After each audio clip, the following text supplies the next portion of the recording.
Orang lain yang bertransmigrasi ke dunia Shousi selalu dikelilingi pria tampan atau melakukan pertempuran lidah naga ganda dan dimanjakan setiap malam. Tapi Feng Keke baru saja bertransmigrasi dan akan dinikahkan dengan anjing lepra yang jelek. Untungnya, gadis itu berhasil melarikan diri semalaman. Tanpa diduga, dia mengalami demam. Dalam keadaan darurat, dia dengan santai mengambil pria liar yang pingsan dan berekor menawan.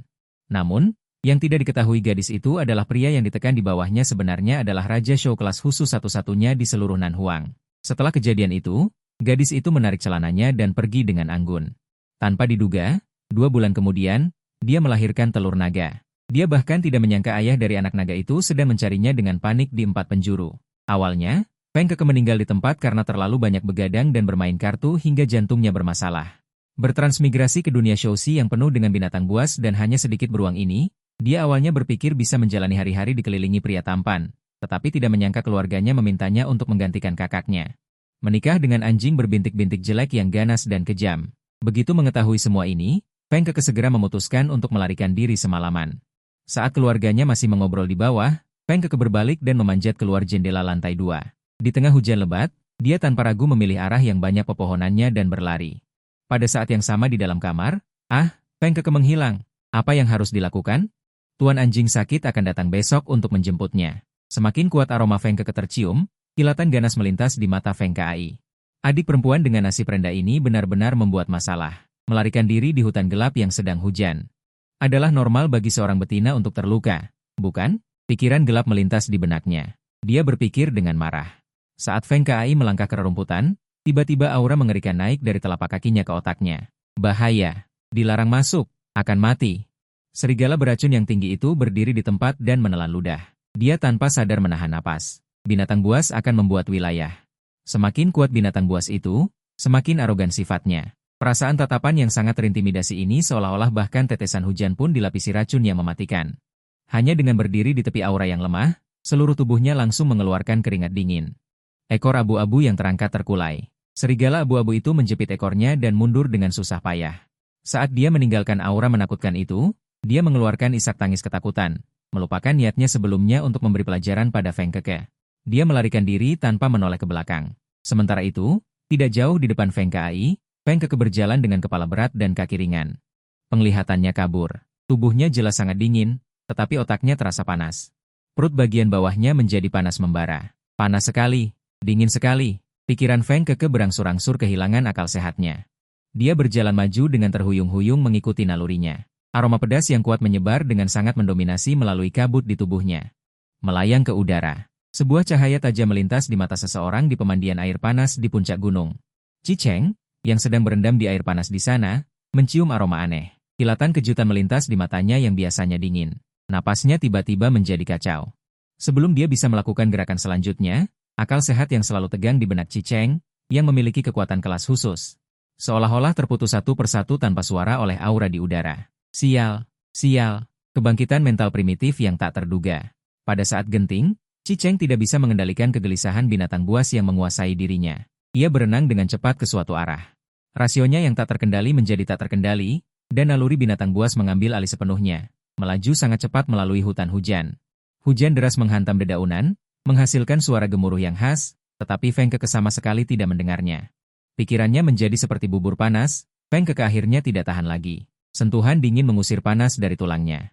Feng Keke bermimpi. Dalam mimpinya, ia mengambang di air hangat tak berujung, dengan banyak rumput air yang kusut. Dia meluruskan semuanya, dan juga menyentuh 2 batu bulat besar dan sepotong batu giok putih yang rata dan bersih. Feng Keke, yang kelelahan sepanjang malam, terbangun karena rasa sakit. Begitu dia membuka matanya, dia melihat dada putih dan berotot. Tunggu, apa yang terjadi ini? Feng Keke, yang seluruh tubuhnya terasa sakit, terkejut dan pucat pasi mendongak. Wajah pria itu terungkap sepenuhnya dalam cahaya matahari. Sosoknya tinggi dan besar, Feng Keke menopang pinggangnya dengan tangan di belakang, mengerutkan kening kesakitan. Baru saat itulah dia mengerti apa yang menghancurkan perutnya saat dia bangun. Sialan, dewa umur panjang telah menampakkan diri. Untuk sesaat, pikiran yang tak terhitung jumlahnya untuk memaki-maki muncul di benaknya. Tetapi melihat pemuda tampan yang terbaring di tanah, jutaan kata-kata makian tersangkut di mulutnya. Lupakan saja, dia sangat tampan. Dia tidak rugi. Dia mengambil pakaiannya yang robek dan mulai memakainya, dan mengambil pakaian hitam pria itu untuk disampirkan di tubuhnya. Dia mengencangkan ikat pinggangnya di pinggangnya dan bangkit untuk pergi. Hanya bisa dikatakan bahwa si kecil malang ini sedang tidak beruntung. Karena dia tidak berniat bertanggung jawab. Dia hanyalah betina rendahan, dan yang bisa dia pikat hanyalah beruang rendahan. Jika dia tidak salah ingat, dia sedang melarikan diri sekarang. Bagaimana dia bisa membawa beruang rendahan? Feng Keke menggigit bibirnya dan dengan kejam memotong emosi yang sama yang muncul dari lubuk hatinya. Dia berbalik dan berjalan tertatih-tatih ke hutan. Saat dia memegangi pinggangnya dengan kedua tangan, dia tiba-tiba menemukan sepotong batu giok hijau di lengan bajunya. Di atasnya terukir naga tanpa kaki. Feng Keke terkejut. Dia tidak ingat apakah itu milik aslinya atau bukan, tetapi itu tidak penting lagi. Prioritasnya sekarang adalah melarikan diri secepat mungkin. Namun, dia tidak tahu bahwa Ibu Feng mengetahui bahwa dia tidak dapat menangkap Feng Keke kembali. Dia memutuskan untuk pindah rumah dan melarikan diri dalam semalam. Seluruh keluarga menatap matahari yang terik dan berjalan dengan susah payah, bahkan lebih sengsara daripada Feng Keke.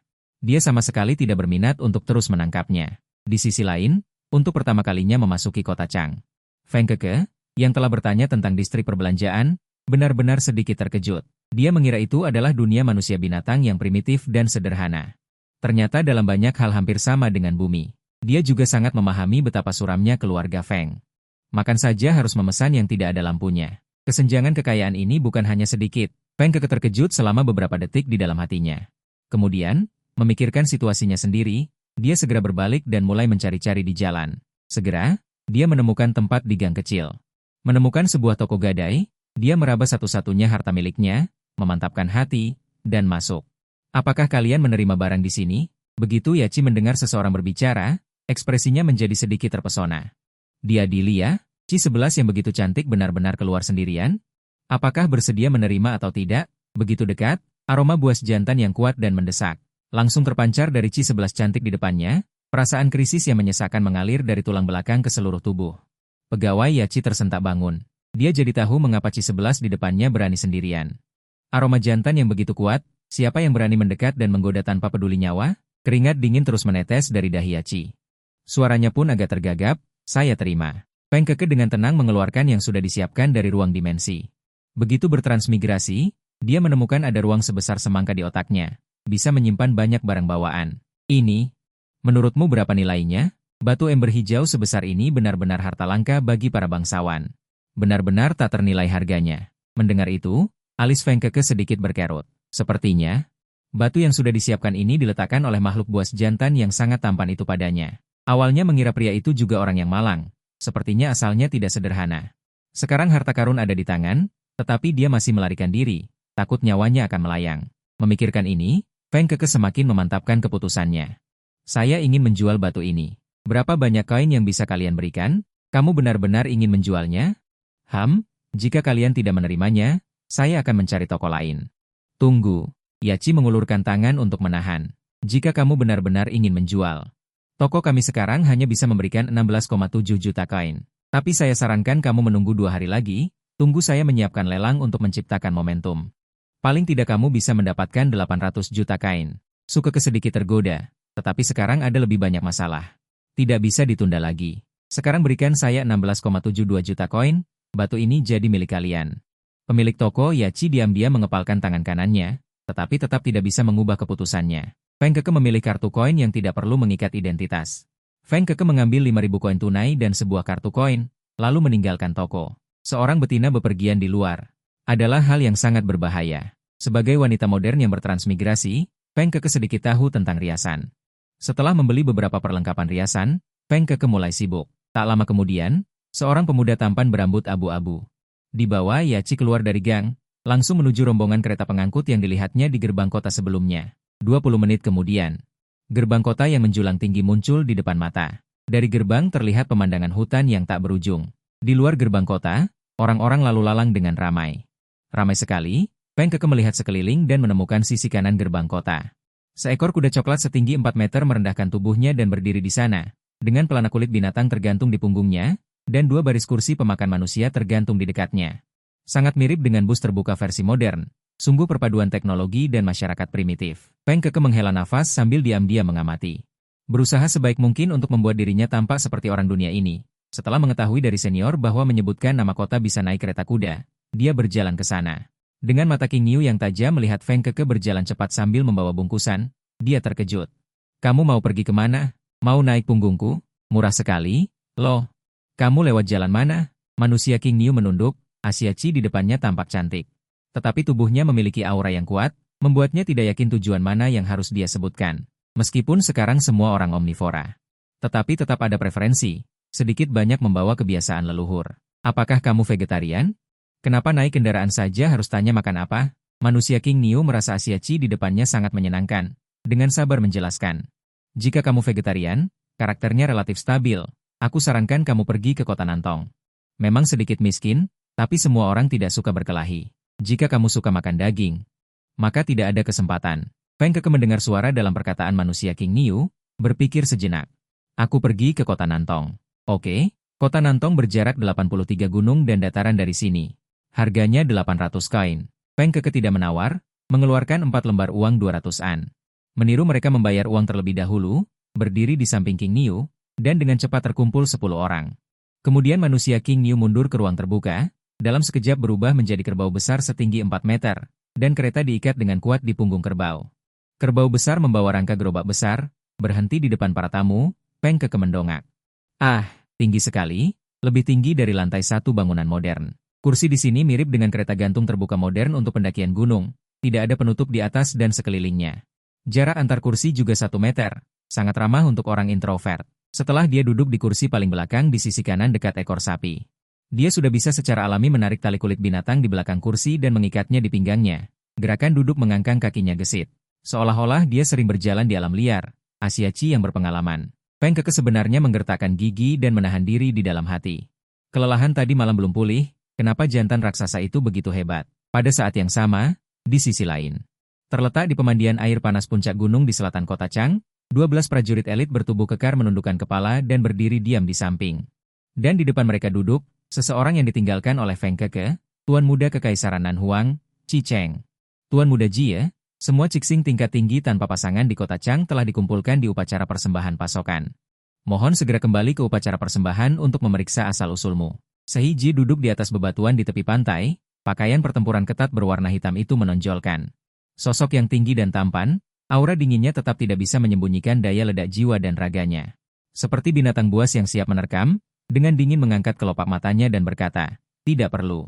Wajah Yingkong dipenuhi kecemasan, klan Raja Binatang Nanhuang mereka adalah keturunan naga legendaris. Bentuk binatang itu hanya kekurangan sepasang kaki naga dibandingkan dengan gambar dalam legenda, dan mereka juga menggunakan bentuk binatang yang sangat kuat. Selama 2000 tahun, telah memerintah seluruh rute selatan dunia, bagi Yingkong. Meskipun dunia ini menghormati Cixing, namun setiap hubungan dengan klan Raja Binatang Nanhuang, Cixing yang langka dan berharga pun menjadi tidak penting. Oleh karena itu, wajahnya yang selalu tenang kini dipenuhi kekhawatiran, tubuh bagian atasnya sedikit condong ke depan, tampak hampir cemas. Kekuatan menenangkan dari Cixing tingkat tinggi tidak akan banyak berpengaruh pada Anda, tetapi jika Anda tidak puas dengan 3 Cixing di kota utama, dalam keadaan darurat masih bisa ditoleransi. Setelah itu saya akan membersihkannya. Mohon utamakan diri Anda. Namun, Chi Cheng menunduk, menatap noda darah di bawahnya dengan tatapan terpaku. Dia sama sekali tidak mendengar saran cemas dari Yingkong, bahkan jika itu menyangkut hidupnya. Dia tetap menunjukkan sikap seorang penguasa yang ragu-ragu. Yingkong yang cemas untuk Tuan Muda menarik napas dalam-dalam dan menasihati. Di medan perang dengan Bei Yuan, tanpa kehadiran Anda, Tuan Muda Sulung dan Tuan Muda ketiga maju dengan gegabah memimpin pasukan. Nanhuang telah kalah 3 kali berturut-turut, saya khawatir tidak lama lagi Raja Binatang Harimau Garam dari Bei Yuan akan dapat menyimpulkan bahwa Anda mengalami masalah. Mata Chi Cheng menjadi gelap. Kerajaan Bei Yuan, negara terkuat kedua di benua itu, diperintah oleh klan Harimau Garam yang kuat. Menduduki wilayah yang sangat luas di utara daratan, dan penguasa daratan tidak pernah bisa mentolerir yang kedua. Perselisihan sejak 7 tahun lalu tidak pernah berhenti di perbatasan kedua negara. Ayah Kaisar sudah berusia 270 tahun. Bahkan binatang buas yang ganas pun, kekuatannya akan sangat berkurang di usia senja. Sementara kedua saudaranya, sejak kecil kekuatan tempur mereka ditetapkan sebagai tingkat tinggi. Tahun-tahun ini hanya bisa menghabiskan pikiran mereka untuk memperebutkan kekuasaan. Hanya penampilan mereka yang bisa menakut-nakuti orang, inilah sebabnya dia, di usia muda 24 tahun. Asal-usulnya mencapai posisi tinggi, 7 tahun pertempuran terus-menerus, dalam ranah spiritual yang luas ada hari ketika terjadi kekacauan. Namun sekarang, penjara mental Chi Cheng yang telah lama tertutup, telah jernih sepenuhnya. Yingkong mengangkat matanya dan melihat ke sana, api yang tak dikenal membara di matanya. Aku bilang tidak perlu. Aku sudah menemukan betinaku. Yingkong sangat senang membahas Tuan Delel. Betina Tuan Muda. Dia merasa sedikit berhalusinasi. Siapa yang bisa menarik perhatian Anda? Tuan Muda Qi Cheng, yang terkuat dalam kekuatan militer Kaisar Selatan saat ini, pemilik kekuatan sebenarnya dari Legiun Kaisar Selatan. Kekuatan tempurnya, sejak lahir, telah ditetapkan sebagai kelas khusus oleh pendeta tinggi kuil. Melihat sudut mulut pemuda yang duduk sedikit terangkat, Ying Kong tanpa sadar menggigil, tetapi otaknya mengucapkan kata-kata di hatinya. Kupikir betina itu tidak ada. Bagaimanapun, bahkan kota utama Pantian, begitu banyak betina kelas khusus yang mulia dan cantik, tidak dapat menarik perhatian Anda. Qi Cheng terdiam sesaat setelah mendengar ini. Begitu dia membuka matanya, dia menemukan bahwa betina itu melarikan diri. Ini adalah pertama kalinya dalam sejarah. Dia juga tidak pernah berpikir bahwa dia akan disesuatu oleh seorang betina. Udara tiba-tiba menjadi sunyi sesaat. Bahkan suara gelembung air panas berangsur-angsur menjauh. Jantung Ying Kong berdetak kencang, buru-buru mencari topik pembicaraan.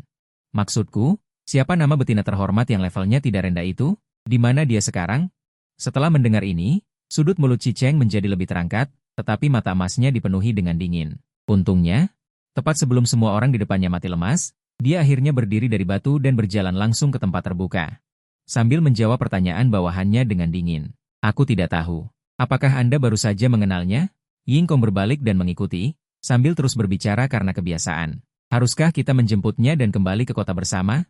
Dia tidak mengatakan apa-apa dan pergi. Ying Kong terdiam setelah mendengar ini. Terkejut, apakah ada betina yang tidak tertarik pada Anda? Qi Cheng menoleh dan melirik bawahannya. Sudut mulutnya sedikit terangkat. Dia adalah betina kelas khusus. Aku mengizinkannya untuk memiliki hak istimewa di sini untuk bertindak kurang ajar. Betina kelas khusus. Mata Ying Kong terkejut. Dia tidak terlalu terkejut dengan betina kelas khusus yang dikatakan Tuan Muda. Betina kelas khusus itu berharga. Tetapi bagi Shoushi yang kuat, itu bukanlah sesuatu yang tidak dapat dicapai. Dia hanya sedikit penasaran. Tanpa ritual pemeriksaan dari kuil pengorbanan, bagaimana Anda memastikan bahwa dia kelas khusus? Ini bukan urusanmu untuk diselidiki. Shoushi dari Northern Wilderness akhir-akhir ini terlalu kurang ajar. Aku akan berangkat sekarang untuk pergi memprogram. Anda mengatur 6 tim Black Hawk untuk tinggal. Diam-diam mencari seorang betina berambut panjang Yanhong di dan sekitar kota Chang. Ya, Tuan Muda. Dia menerima perintah yang dikeluarkan oleh Tuan Muda. Betapa rumitnya perasaannya. Seorang penguasa yang perkasa seperti Tuan Muda juga bisa ditinggalkan oleh seorang betina. Para prajurit yang mengikuti di belakang Qi Cheng merobek pakaian mereka saat Qi Cheng berhenti di ruang terbuka. Dari pria berotot, mereka langsung berubah menjadi elang hitam setinggi 5 meter. Saat ini, mereka menundukkan kepala ke tanah. Menyambut Tuan Muda mereka kembali ke wilayah pertempurannya. Aku pasti akan menyelesaikan tugas secepat mungkin dan menyusul dengan betina Anda sesegera mungkin.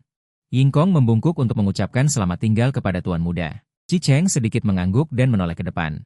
Pandangan itu tertuju pada tepi danau air panas biru muda, berhenti selama detik terakhir, dan kemudian menarik kembali pandangan itu.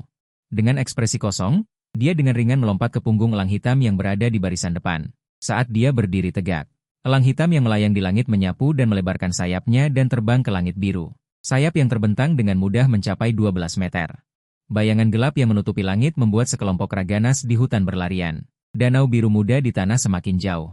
Qi Cheng menyipitkan matanya di udara. Betina tingkat khusus yang tidak terdaftar di aula pengorbanan memiliki ciri rambut merah cerah. Tidak terdaftar berarti pihak lain berniat menyembunyikan identitasnya. Rambut merah cerah hanya dimiliki oleh beberapa ras. Ruang lingkupnya ditetapkan di kota Chang. Saya yakin Ying Kong akan segera menemukannya. Saat itu, dia ingin bertanya dengan baik apa yang tidak dia sukai darinya. Saat ini, dia berada di sebuah kota kecil yang jauh dari kota Chang. Feng Keke sedang membeli peralatan komunikasi dunia ini. Karena dia akan menetap di kota Nantong untuk sementara waktu, pertama-tama dia harus menyelesaikan masalah tempat tinggal. Dia menggeser-geser jual beli rumah di layar cahaya, memilih rumah yang cocok sambil mendengarkan percakapan di dalam mobil. Dari percakapan dengan para beasman di mobil yang sama, Feng Keke memiliki pemahaman yang lebih jelas tentang dunia ini. Dunia ini memiliki 3 jenis kelamin. Betina dan subbetina dapat menjadi pasangan dengan beasman jantan. Perbedaannya adalah bahwa betina memiliki kekuatan penghiburan mental yang terputus. Betina dilahirkan. Harus dilaporkan ke aula pengorbanan. Kekaisaran akan membagikan 100.000 koin kepada setiap betina setiap tahun. Kemudian, ketika betina mencapai usia dewasa 20 tahun, setiap betina harus kembali ke aula pengorbanan untuk memeriksa kesuburan mereka lagi. Dan pada suatu hari di masa depan 3 bulan kemudian, betina dapat menghadiri kencan buta bangsawan besar di kota utama. Di sini, semakin tinggi tingkat beasman jantan, semakin sulit untuk memelihara keturunan, belum lagi bahaya ledakan primitif yang tersembunyi. Oleh karena itu, ada perbedaan perlakuan antara betina dan subbetina. Kesuburan betina terkait dengan kekuatan penghiburan mental. Semakin tinggi tingkatnya, semakin kuat kekuatan penghiburannya. Tubuh dapat melahirkan keturunan untuk beasman jantan yang kuat dengan probabilitas yang lebih tinggi, dan dapat melahirkan 3 jenis kelamin. Sementara subbetina tidak memiliki subsidi kekaisaran. Seumur hidup hanya dapat melahirkan subbetina dan beasman jantan. Jadi ini adalah dunia di mana beasman tingkat menengah dan rendah adalah mayoritas. Beasman jantan tingkat tinggi dan tingkat khusus tidak banyak. Rasio dengan betina adalah sekitar 10:1. Tidak heran betina dipuja secara eksplisit. Padahal, semua kekuatan dunia ini masih berada di tangan beasman jantan. Lalu apa yang dimiliki betina? Feng Keke tidak lagi tertarik dengan serangan gula-gula dari beasman jantan ini. Dia berencana untuk menutupi identitasnya dengan baik. Lebih baik tinggal dengan aman di kota Nantong dulu. Dari kota Changcheng ke kota Nantong, kami mendaki gunung dan menyeberangi lembah selama 2 hari 2 malam. Akhirnya berhenti di dataran. Kota Nantong adalah kota logam raksasa yang terletak di lembah di antara pegunungan. Gedung-gedung tinggi berwarna kuning tanah yang menjulang tinggi seperti kota teknologi masa depan. Jendela-jendela pada di kamar-kamar itu seperti sarang lebah, dan kendaraan-kendaraan logam yang tak terhitung jumlahnya melintas di udara di atas rumah-rumah, dan itu tertib. Feng Keke tertegun melihat ujung gedung-gedung tinggi yang tak terlihat yang memancarkan cahaya logam yang unik di bawah sinar matahari. Ini disebut kemiskinan. Lihat, tanah sedikit dan orang banyak. Kita hanya bisa tinggal di kotak besi kecil. Hanya bangsawan dan manusia binatang yang kuat yang bisa tinggal di hutan. Yachi, yang berwajah akrab di dalam mobil, tidak kembali sepanjang jalan. Feng Keke berjalan maju sebentar dan mengikuti orang banyak ke gerbang kayu berkubah tinggi. Setelah berhasil melewatinya, dia akhirnya masuk ke kota. Feng Keke berdiri di sisi jalan dan menunggu sambil mengetuk layar cahaya. Sebuah mobil terbang berwarna kuning tanah berputar dan berhenti. Seorang Yachi yang mengenakan setelan putih membuka pintu dan berjalan ke arah Feng Keke sambil tersenyum. Halo? Apakah Anda Yachi? Saya yang Anda pesan secara online. Shulin, manajer real estate Fulai, menjemput Anda untuk melihat rumah sesuai dengan waktu yang Anda pesan. Feng Keke mengangguk. Itu saya. Saya harap Anda dapat menemukan rumah yang saya minta sebelumnya. Lantai dan jumlah orangnya sedikit. Dia hanya memiliki permintaan ini. Feng Keke sudah berganti menjadi pakaian lengan panjang berwarna abu-abu yang tidak mencolok, mengenakan telinga serigala abu-abu. Dia juga menambahkan topi abu-abu yang menutupi telinganya, dan mewarnai kembali rambut merah menyalanya menjadi rambut hitam aslinya. Seluruh tubuhnya bertuliskan tidak lebih dari 500 yuan. Shulin diam-diam melirik Yachi yang kekurangan uang di depannya. Meskipun Yachi di depannya tampak agak miskin, Shulin menerima deposit 100.000. Dia tidak memandang Yachi dengan sinis, dan berusaha sekuat tenaga untuk menemukan kamar ini untuk majikannya. Shulin membawanya ke sebuah bangunan logam yang bertuliskan Blok Utara 13. Langsung mencapai puncak dan membuka pintu kayu untuk masuk. Seluruh interior rumah berwarna kayu asli, yang terlihat sangat nyaman. 4 jendela dari lantai ke langit-langit menerangi rumah. Ada loteng dari tangga kayu di ruang tamu. Pintu loteng terbuka. Ada halaman rumput besar sekitar 100 meter. Feng Keke semakin puas saat melihatnya. Shulin melihat ekspresi di wajah Feng Keke. Dia memperkenalkan dengan sangat baik bahwa ini adalah rumah satu lantai yang terletak di puncak gunung. Rumah itu memiliki total 30 ruang tamu dengan dapur dan kamar mandi. Dilengkapi dengan loteng dan halaman rumput di puncak gunung, harganya 16,65 juta koin perbandingan. Sudut mulut Feng Keke berkedut. Apakah bisa lebih murah? Tidak, ini sudah harga terendah yang diberikan oleh mantan pemilik rumah ini. Aku melihatmu menyenangkan, jadi aku tidak melaporkan harga tinggi. Meskipun Feng Keke merasa sedikit sakit hati. Tapi aku sangat menyukai tempat ini. Giok itu sudah digadaikan, dan uangnya sudah dihabiskan. Memiliki beban psikologis hanya akan menyulitkan diri sendiri. Tidak ada tetangga yang mengganggu di sini, sehingga lebih mudah baginya untuk menyembunyikan identitas binatang buasnya yang sebenarnya. Akhirnya, Feng Keke tetap membeli rumah itu, dan Shulin menyelesaikan transaksi besar. Dengan gembira, dia memberi Feng Keke 1 set kunci pintu baru, lalu pergi dengan riang. Seluruh rumah tidak memiliki perabotan apapun, ruang tamu kosong. Hanya Feng Keke yang tersisa sendirian. Tidak ada siapa-siapa. Dia duduk bersila langsung di tanah, bersandar di dinding. Hati yang gelisah selama 2 hari terakhir akhirnya tenang karena dia memiliki wilayahnya sendiri. Changcheng. Sekawanan elang hitam terbang di ketinggian, di tengah punggung elang hitam itu, terletak sebuah rumah bertingkat yang indah. Di sini, 32 orang tidak memiliki feromon yang Anda cari. Mohon beri saya potretnya. Xiao Zhu, bawahan akan mencarinya lagi. Chi Cheng bersandar di kursi, jari-jarinya yang ramping mengetuk sandaran tangan, kilatan cahaya berbahaya melintas di matanya. Malam itu, pikirannya sedikit kacau, wajahnya sangat kabur, hanya ingat feromonnya yang mendominasi. Seperti kembang api yang meledak di malam yang gelap, mempesona dan menakjubkan sehingga sulit dilupakan. Mungkin ada feromon tentang pembacaannya. Tunggu sampai aku pergi sendiri untuk mencarinya. Chi Cheng menurunkan matanya. Mata emas saat berpikir juga berada di bawah jalan panjang. Pada saat ini, komunikator hitam di tangannya berkedip, lampu merah berkedip menyilaukan, mengganggu pikiran Chi Cheng. Dia membuka layar cahaya, sekelompok merpati putih terbang tiba-tiba muncul di depannya. Sangat hidup. Murid merpati putih di garis depan itu terkejut dan tidak yakin. Setelah melihat komunikasi itu tersambung, ekspresinya sedikit mereda. Tapi suaranya mendesak. Xiao Zhu ketiga dikalahkan oleh Yan Hu dari Bei Huang. Setelah mundur ke pegunungan Fengshan 100 meter jauhnya, dia dikepung oleh binatang buas dari Bei Huang dan meminta bantuan. Sampaikan perintahku, biarkan klan kedua di dekat Liu Shan segera pergi untuk membantu. Chi Cheng mengerutkan kening dan memadamkan komunikasi, dan melihat lagi ke langit yang gelap, minta orang untuk memperhatikan kota utama. Seseorang dengan feromon akan mengambil identitasku untuk bersiap datang. Yin Kong melebarkan matanya, bersiap untuk memobilisasi pasukan pribadimu? Anda benar-benar memberikannya dengan santai? Yin Kong terkejut, tetapi Yin Kong tidak berani mempertanyakannya. Dia mungkin sudah meninggalkan Chang Cheng, memperluas jangkauan untuk menemukan orang, pastikan untuk menemukannya. Yin Kong sepertinya tidak menyangka instruksi Xiao Zhu lagi. Tampaknya feromon ini sangat penting di hati Xiao Zhu. Dia menjawab dengan hormat. Bawahan pasti akan melakukan yang terbaik. Kali ini dia tidak berani menjamin lagi. Lagi pula tidak ada potret feromon. Sangat sulit untuk menemukan orang yang sebenarnya. Ketika Feng Keke bangun, itu sudah pagi hari berikutnya.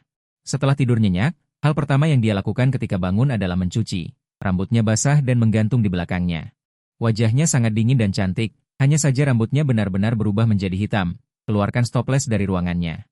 Setelah mengisi perut dengan sisa makanan, dia membuka jam tangannya dan mulai membeli perabot dan perlengkapan sehari-hari. Dia hendak keluar untuk berjalan-jalan.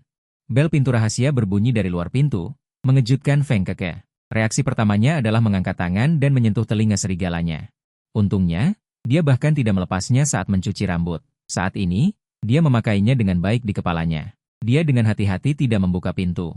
Melainkan, dia membuka lubang kecil di tengah pintu kayu dan melihat keluar. Dia melihat seorang yaci bertelinga tupai yang mungil berdiri di luar pintu.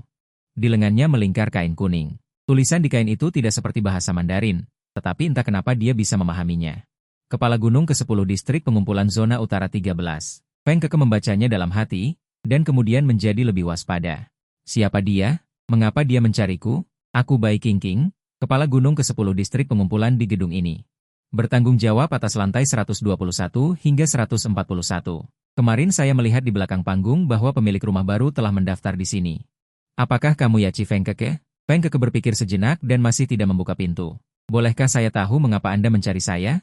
Bai Qingqing tersenyum dan membuka layar cahaya, memindahkan layar informasi yang membuktikan identitasnya ke lubang kecil di pintu untuk dilihat orang.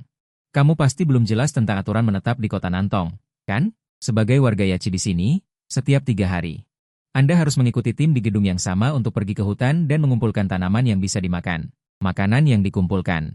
Pada saat itu, Anda hanya perlu menyerahkan 1/5 dari makanan ke Gunung 13. Sisanya bisa Anda bawa pulang.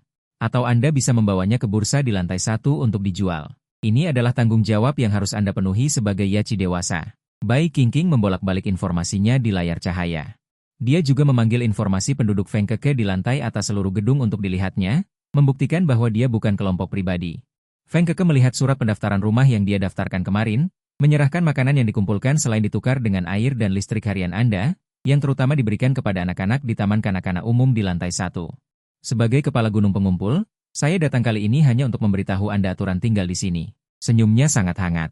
Tidak ada sedikit pun perhitungan. Dan selama dia berbicara, Feng Keke telah membuka layar cahaya. Dia mencari buku panduan tempat tinggal kota Nantong secara online. Apa yang dikatakan online sama dengan apa yang dikatakan Yaci di luar pintu. Dan dia juga dapat memeriksa identitas orang ini.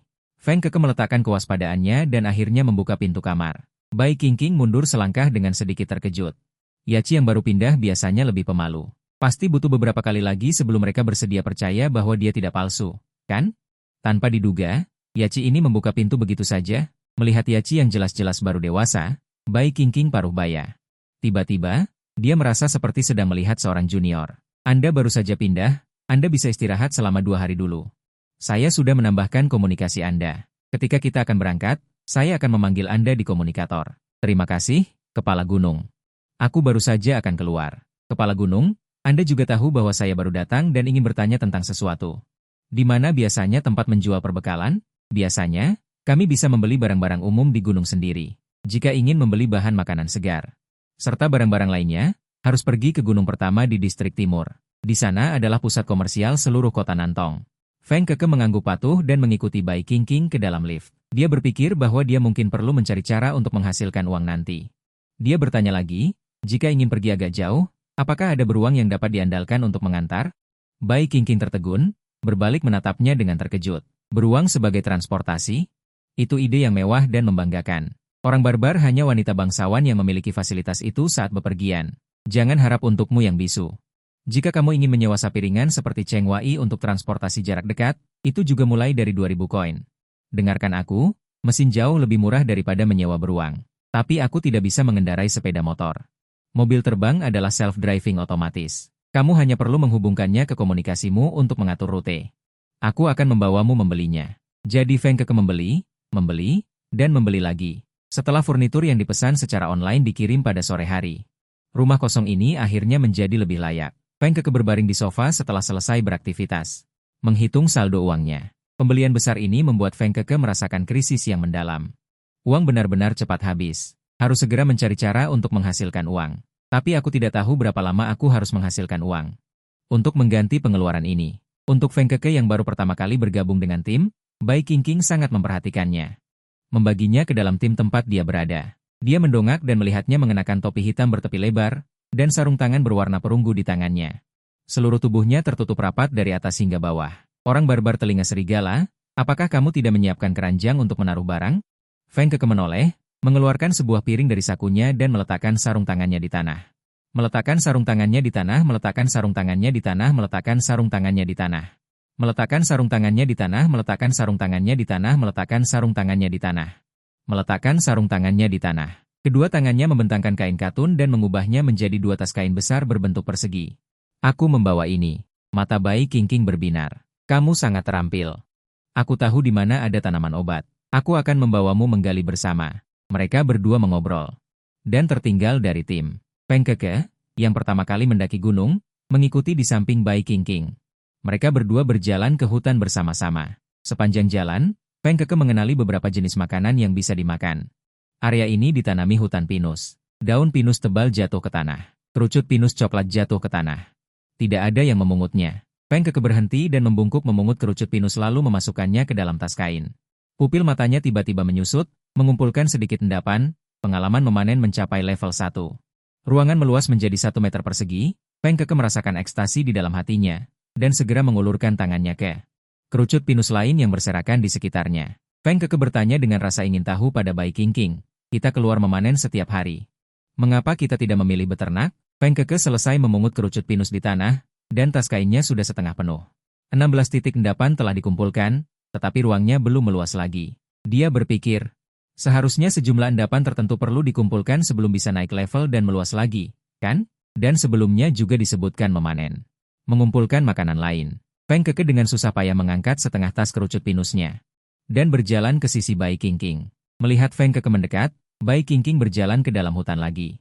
Idemu sangat aneh. Makanan ada di mana-mana di dalam hutan makanan. Mengapa harus menekan ruang hidup kaum Shousi? Lagi pula, daging yang bisa dimakan bahkan lebih besar dari beruang, sangat ganas. Kaum Shousi tidak bisa memeliharanya. Beruang-beruang itu bahkan tidak bisa menghabisi binatang buas di sekitarnya. Beternak menjadi lebih tidak perlu. Tampaknya dunia ini sangat berbahaya, lebih menakutkan dari yang dia bayangkan. Keduanya berbelok-belok di hutan, dan tiba di tempat yang sedikit terbuka. Sudah sampai. Rotan tikus ganda di area ini juga sangat manis dan enak.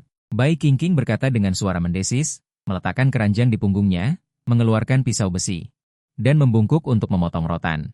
Feng Keke mengeluarkan belati yang dia beli sebelumnya untuk memotong rotan, belati itu menggemburkan tanah di sekitarnya. Lalu kedua tangannya mencengkeram posisi akar rotan, dan menariknya ke atas dengan kuat, seuntai buah berwarna kuning tanah seukuran kepalan tangan muncul dari tanah. Setelah tanah berjatuhan, total ada 6 buah. Pada saat yang sama, pikirannya juga memberi petunjuk. 6 titik endapan telah dikumpulkan. Keduanya bekerja keras menggali, tidak lama kemudian. Tas kain Feng Keke sudah penuh. Kali ini suara petunjuk terdengar lagi di benaknya, 100 titik endapan telah dikumpulkan. Pengalaman memanen mencapai level 2, ruang meluas menjadi 2 meter persegi. Bekerja dengan orang luar. Feng Keke merasa tidak enak menggunakan ruang. Dia mengangkat tas kainnya dan berdiri tegak, memandang Bai Qingqing yang masih menggali tikus ganda dan berkata, aku akan melihat-lihat di sekitar, aku ingin mencari buah liar. Bai Qingqing yang tidak tertarik pada buah tidak mengangkat kepalanya. Jangan pergi terlalu jauh, sebentar lagi matahari akan terik, kita harus kembali. Feng Keke menjawab dengan gumaman, dan mengangkat tas kainnya berjalan menuju hutan. Saat sosoknya benar-benar menghilang ke dalam rerumputan. Barang-barang di dalam tas kain di tangannya juga dia masukkan ke dalam ruang. Tas kain dilipat rapi dan dimasukkan ke dalam saku baju. Feng Keke yang tangannya kosong menundukkan pinggangnya. Di hutan, semua kerucut pinus yang jatuh ke tanah dipungut kembali ke dalam ruang. Di jalan melihat yang dia kenal. Tong Tong memetik beberapa dan melemparkannya ke dalam ruang. Dia berjalan dengan santai di hutan, mencabut rumput liar yang lebih tinggi dari orang. Berpapasan dengan 3 yaci bertelinga kucing yang mendongak, setiap keranjang di punggung mereka penuh sesak, Feng Keke lebih pendek setengah kepala dari mereka.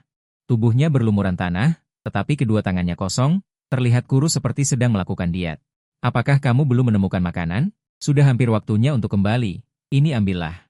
Semua makanan yang dia kumpulkan dimasukkan ke dalam ruang. Jenis makanan berwarna hijau ini belum digali. Sialan, dia juga melihat wajah malu-malu di mata Yaci. Ini untukmu, saat pertama kali datang ke hutan, aku juga tidak bisa menemukan makanan apapun. Yaci memberikan akar hijau ke tangan Feng Keke, lalu melambai padanya, kamu kesini, ikut bersama kami. Mengikuti 3 Yaci, Feng Keke menggali 2 tas kain berisi akar hijau, barulah mereka mulai berjalan kembali. Setelah berjalan beberapa saat, dari arah tidak jauh terdengar berbagai suara gemerisik, kemudian suara injakan di tanah. Itu beruang buas yang mengejar kura-kura lapis baja, kita cepat sembunyi di balik pohon, kata 3 orang dengan terkejut. Menarik Feng Keke untuk menyembunyikan diri di balik pohon yang kokoh, Feng Keke bersembunyi di balik pohon dengan kaget, hanya terlihat binatang buas raksasa dengan panjang lebih dari 8 meter berlari melewati depan mereka. Tubuhnya penuh dengan bekas gigitan, tampak seperti sedang berjuang sekarat, mengejarnya dari belakang. Tikus abu-abu sebesar mobil dengan cepat melesat, tidak memberi kesempatan pada binatang buas untuk bernapas, dengan cepat melompat ke tubuhnya dan menggigitnya. Mencengkeram erat dan tidak melepaskan, lari. Benda raksasa itu jatuh ke tanah dan menumbangkan sebagian tanah. Feng Keke yang bersembunyi di pohon merasa kulit kepalanya mati rasa. Ternyata buruan mereka adalah kura-kura lapis baja betina. Feng Keke membelalakan mata, ekspresinya sedikit tidak percaya. Kura-kura lapis baja itu terbaring di tanah dan tidak bergerak lagi. Tikus abu-abu berubah menjadi pria berotot, beberapa dari mereka memegang pisau tulang panjang yang diasah, mulai memotong buruan di tempat. Beruang buas memulai perang, ekspresi di wajah mereka sangat santai. Feng Keke yang pulih di balik pohon mendengar dengan wajah bingung. Suara parubaya lainnya segera memberinya penjelasan, kita pasti akan menang, ada Tuan Muda Jie. Setelah mereka memotong kura-kura lapis baja, pemimpin tikus berteriak kepada 4 yaci yang sudah lama ditemukan bersembunyi di balik pohon, kalian keluarlah. Kebetulan sudah waktunya untuk kembali, aku akan membawa kalian keluar gunung bersama, kata pemimpin tikus. Bisakah hari ini kami masing-masing mendapatkan sepotong kecil tulang yang ada dagingnya? Yaci bertelinga kucing berjalan keluar dari balik pohon, matanya menatap gunung daging yang menumpuk. Bertanya kepada pemimpin pemburu dengan keranjang perunggu, pemimpin tikus melihat ke sana, dan menemukan Yaci kecil yang berwajah asing. Saat hendak menolak, tatapan Si mengarah ke Xiaozhu. Para biasman lain yang memikul potongan daging juga tertegun saat melihat ke depan, diperhatikan oleh tatapan semua orang. Perasaan dingin merayapi hati Feng Keke. Mungkinkah identitasnya telah terungkap? Tepat ketika Feng Keke merasa dirinya akan tamat, seekor beruang biasman yang memikul daging berkata dengan pandangan picik sambil tertawa. Aku terkejut. Sekilas kupikir hanya ada di hutan yang berbahaya ini, ternyata hanya serigala abu-abu subinatang yang baru dewasa dan bertubuh pendek. Feng Keke menenangkan diri. Dia menatap balik dengan tatapan aneh, mungkin ras campuran antara serigala dan ras biasman kuat lainnya, melihat tumpukan telinga serigala abu-abu itu. Seseorang di antara kerumunan berkata, untung kalian datang tepat waktu, kalian bisa mengambil dan membagi potongan daging ini. Pemimpin tikus menunjuk potongan daging yang diletakkan di atas daun besar. Oke, terima kasih paman pemimpin. Subinatang bertelinga kucing dengan senang hati berterima kasih dan mendorong Feng Keke sebagai isyarat, mereka bertiga berlari ke depan dengan langkah besar dengan gembira. Beberapa orang membungkuk dan dengan cepat membagi daging menjadi 4 bagian, membungkusnya dengan daun besar dan mengikatnya dengan tali jerami, memeluknya dengan sayang di dada mereka.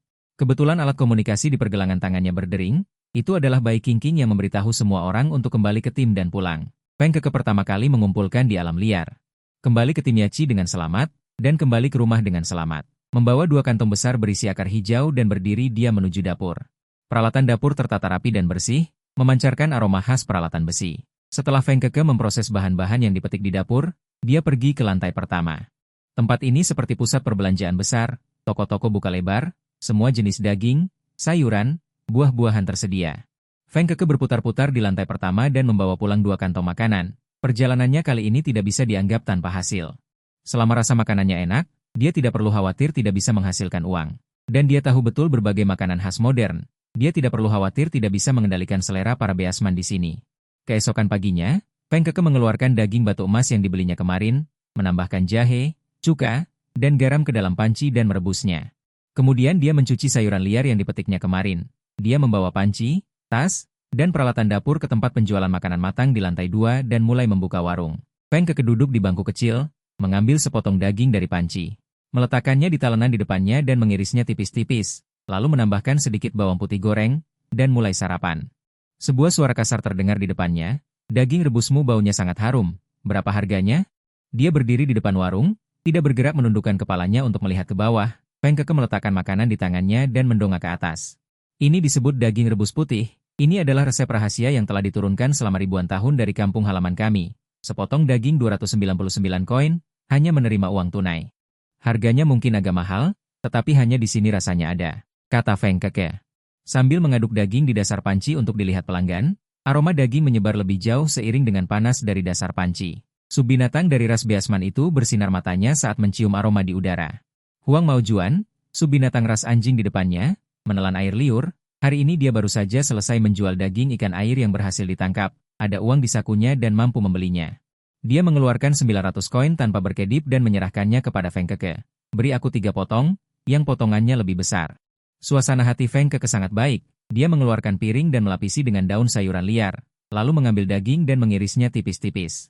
Di sampingnya ada sedikit bawang putih goreng. Huang Huan mengambil sepotong daging rebus dan mencelupkannya ke dalam saus lalu memasukkannya ke mulutnya.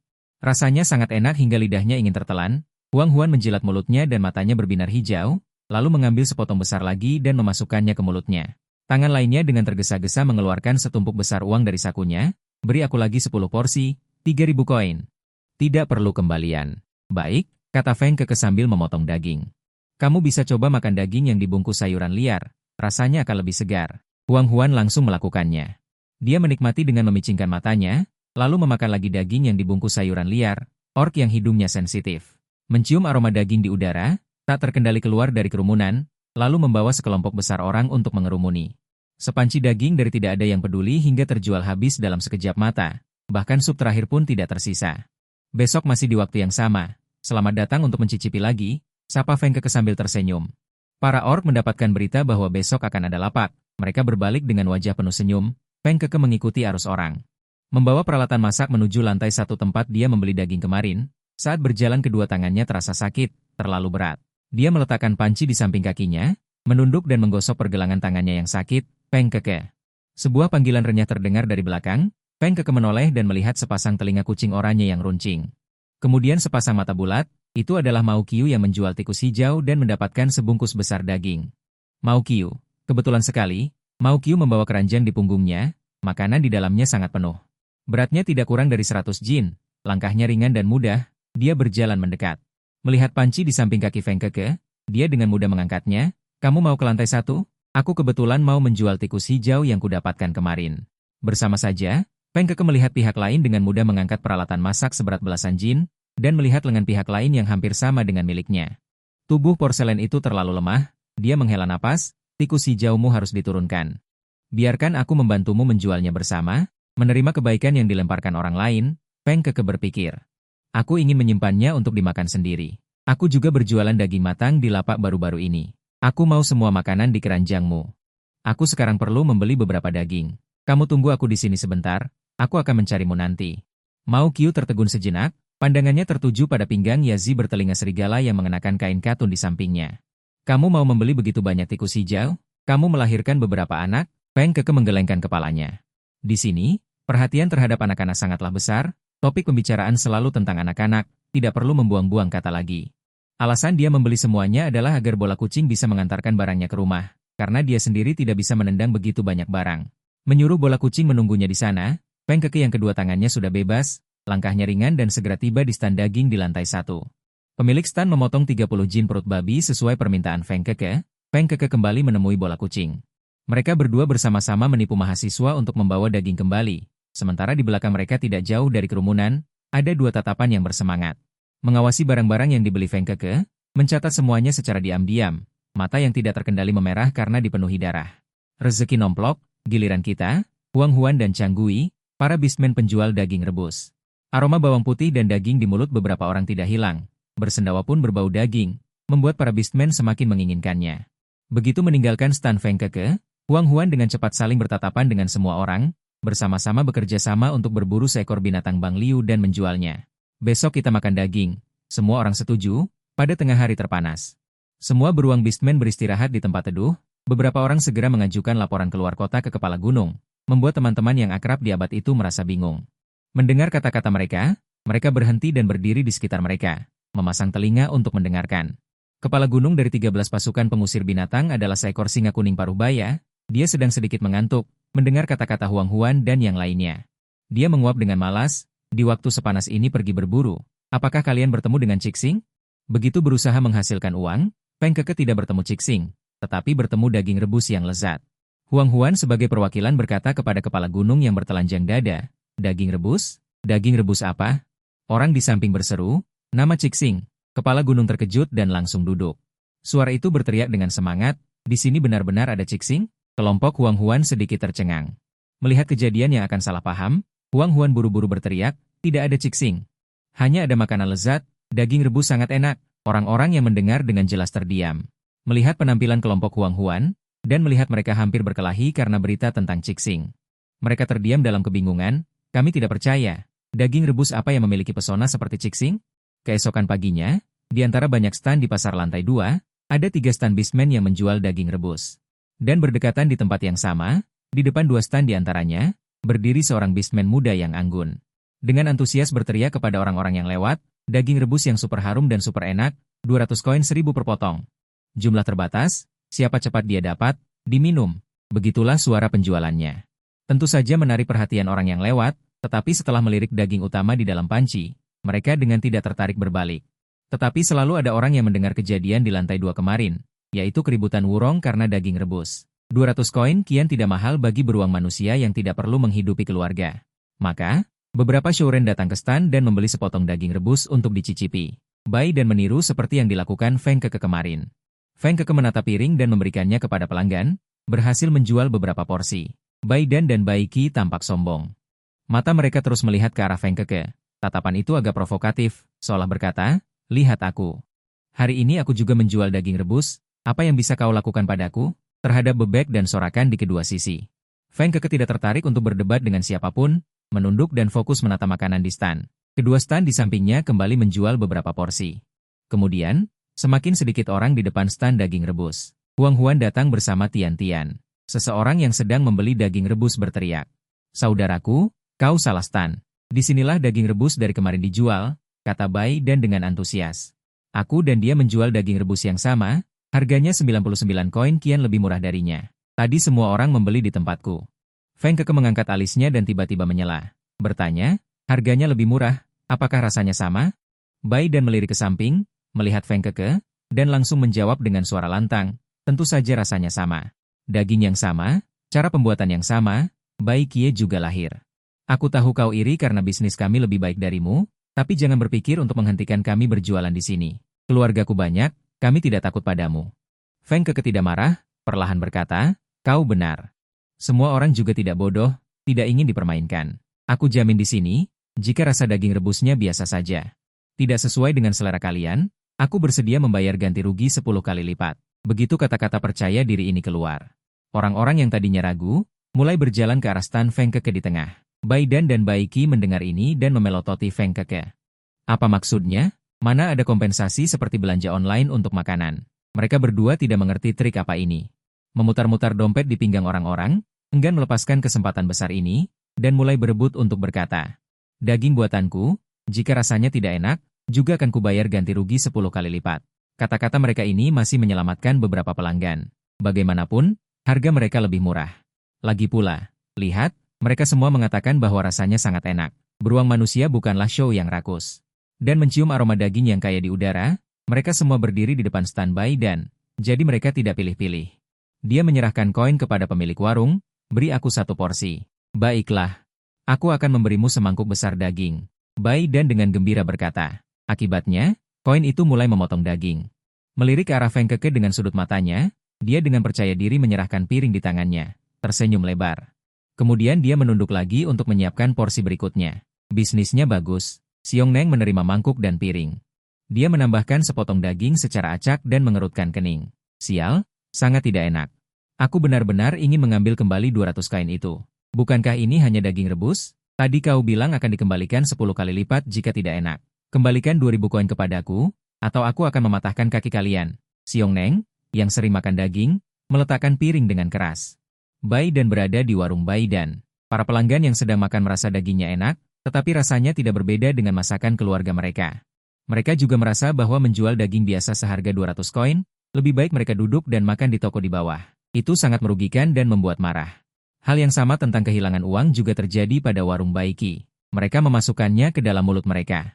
Menemukan bahwa aromanya berbeda dengan yang mereka cium di udara. Mereka juga menyerah. Koin-koin ini aku dapatkan dari gua di hutan. Mengapa sepotong daging yang biasa-biasa saja ini sangat mahal? Cepat kembalikan uangnya. Bai Dan dan Baiki tercengang. Sampai sekarang, kios mereka hanya menjual 2.000 kain. Uang untuk membeli daging bahkan belum kembali. Kenapa harus mengembalikan uang? Bai Dan menoleh dan melihat hanya warung Feng Keke yang memiliki pelanggan. Masih terus menerima uang. Sebuah cahaya melintas di benaknya. Bai Dan menunjuk ke Feng Keke dan berkata, dia yang menjual daging rebus, dan dia juga yang mengatakan akan mengganti 10 kali lipat. Dia yang harus mengganti uang terlebih dahulu, baru aku. Benar, kami semua mengikuti metode yang dia gunakan. Jika harus mengganti, dia yang harus mengganti uang terlebih dahulu. Bai Qi menimpali dengan nada merengek. Semua orang melihat ke arah Feng Keke. Memang dia yang pertama kali menyebutkan soal ganti rugi. Kalian tidak membeli daging rebus di tempatku, kata Feng Keke dengan tenang. Jika pelanggan di warungku merasa tertipu, tentu saja aku akan langsung mengganti uangnya tanpa banyak bicara. Kalau tidak, patahkan saja kepalaku. Feng Keke terus memotong daging untuk pelanggan dengan wajah santai. Tian-Tian makan daging rebus di mulutnya dengan mata berbinar. Aku sangat puas. Kedua warung di sebelah tidak punya bumbu seperti ini. Kalian ingin merebut bisnisnya, tetapi sayang sekali kalian tidak belajar cara membuat bumbu seperti ini. Sangat lezat untuk disantap dengan daging. Bahkan di perjamuan penguasa wilayah pun tidak bisa makan ini. Aku tidak akan pernah bosan seumur hidupku. Huang-Huan dengan berlebihan makan setengah porsi. Para pelanggan lain yang sedang makan tahu betapa puasnya mereka dengan daging rebus yang dibuat dengan kotoran bebek ini dari cara mereka memasukkan daging ke dalam mulut mereka. Para penjual di kedua warung menatap dengan dingin pada pemilik warung. Dulu tidak apa-apa jika tidak mengganti uang. Sekarang kalian harus mengganti uang. Gumpalan putih yang diperhatikan itu menangis, dengan terbata-bata berkata, penilaian penciuman kalah satu babak. Ini adalah masalah besar. Jika nanti di alam liar, saat menghadapi bahaya dan muncul persimpangan jalan. Bukankah Musang akan menggunakan ini untuk mempermasalahkannya? Baru juga buka kurang dari 1 pagi, toko Baiguan dan Baiki sudah dirusak oleh beruang buas. Dipaksa pulang untuk ganti rugi. Di hari pertama pembukaan, bukan untung yang didapat. Malah rugi ribuan kain. Feng Keke melihat semua ini terjadi dan tertawa dingin dalam hati.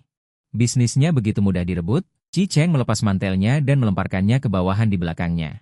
Tanpa menoleh, dia masuk ke kamar. Pintu kamar tertutup di belakangnya. Dia mengangkat ujung jarinya dan menyentuh cahaya dengan ringan. Kemudian, dengan satu tangan dia membuka kancing kerah di lehernya. Komunikasi elektronik yang dingin mengeluarkan arus listrik yang memecah kesunyian kamar yang sudah lama sepi. Dia duduk dengan santai di kursi, sama sekali tidak terlihat seperti baru saja turun dari medan perang lautan darah dan gunung mayat. Seolah-olah seorang jenderal yang baru saja kembali dari pesta. Tuan muda baik-baik saja, suara Yin Kong agak lemah. Pemimpin menara yang tinggal di Changcheng tidak pernah menyangka bahwa pemimpin menara yang selalu menang dalam operasi militer. Terjebak mencari betina berambut merah begitu lama. Sudah menemukannya, sesosok bayangan mengembun di udara. Bahaya melonjak bersamaan dengan suara dingin, langsung memenuhi seluruh ruangan yang luas. Saat ini, Yin Kong sangat panik. 2 lingkaran hitam di wajahnya membuktikan betapa rajinnya dia. Dia menundukkan kepalanya dalam posisi menyerah dan patuh. Betina Anda belum ditemukan, tetapi saya telah memobilisasi tentara penjaga kota Changcheng. Memperluas jangkauan pencarian, memeriksa betina di jalan-jalan kota utama. Sepasang mata keemasan menatap. Bahkan melalui layar cahaya, orang bisa merasakan hawa dingin di dalamnya. Yin Kong tersentak kaget. Sampai tuan muda menunggu sosok di layar cahaya menghilang. Dia merasakan dahinya sudah dipenuhi keringat dingin. Semua kelelahan menghilang bersamaan dengan hawa dingin yang muncul dari lubuk hatinya. Dia bangkit dari pelukan bawahan, dan dengan cepat berlari menuju ruang resepsi di lantai 1. Dia berdiri di tangga, dan mengenali tamu terhormat yang datang larut malam itu. Wajahnya yang menua dipenuhi senyuman. Tuan, Anda bisa datang ke kediaman Lin Zhu. Ini benar-benar keberuntungan besar bagi leluhur saya.